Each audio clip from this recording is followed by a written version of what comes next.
మధు టీవీకి స్వాగతం. హీరోయిన్ పూనం కౌర్ మరోసారి వార్తల్లో నిలిచారు.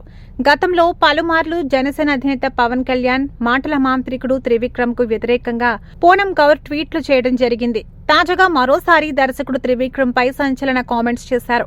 ఆ వివరాలకు వెళ్తే హీరోయిన్ పూనం కౌర్ చేసింది తక్కువ సినిమాలే అయినా తెలుగు ప్రేక్షకుల గుండెల్లో నిలిచిపోయింది. సినిమాలకు దూరంగా ఉంటున్న పూనం కౌర్ సోషల్ మీడియాలో మాత్రం యాక్టివ్ గా ఉంటుంది. తన వ్యక్తిగత విషయాలను అభిమానులతో షేర్ చేస్తుంటుంది. అయితే పూనం కౌర్ జనసేన అధినేత పవన్ కళ్యాణ్ మాటల మాంత్రికుడు త్రివిక్రమ్ పై ఎప్పుడూ పరోక్షంగా ట్వీట్లు చేస్తోంది. వీరి మధ్య ఏం జరిగిందో క్లారిటీ లేకపోయినప్పటికీ అవకాశం చిక్కినప్పుడల్లా కూడా పవన్ త్రివిక్రమ్లపై మండిపడుతుంటుంది. తాజాగా మరోసారి త్రివిక్రమ్ ను టార్గెట్ చేసుకుని విమర్శలు గుప్పించారు. టాలీవుడ్ ప్రముఖ డాన్స్ మాస్టర్ జానీపై లైంగిక వేధింపుల కేసు నమోదైన సంగతి తెలిసిందే.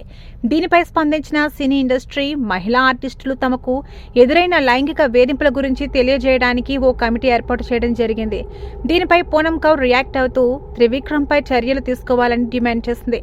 అంతేకాకుండా గతంలో గురూజీ అంటూ త్రివిక్రమ్ ను పరోక్షంగా సంబోధించే పూనం కౌర్ ఈసారి ఏకంగా ఆయన పేరును నేరుగా ప్రస్తావించి షాక్ ఇచ్చింది. త్రివిక్రమ్ మీద తాను చేసిన కంప్లైంట్ ను మూవీ ఆర్టిస్ట్ అసోసియేషన్ తీసుకుంటుందా అని ప్రశ్నించారు.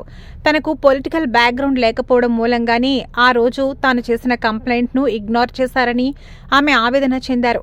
అంతకుముందు ప్రముఖ కొరియోగ్రాఫర్ జానీ మాస్టర్ వివాదం పైన పూనం కౌర్ స్పందించారు.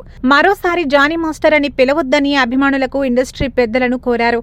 అలా పిలిపించుకోవాలంటే గౌరవం ఉండాలని ఘాటు వ్యాఖ్యలు చేశారు.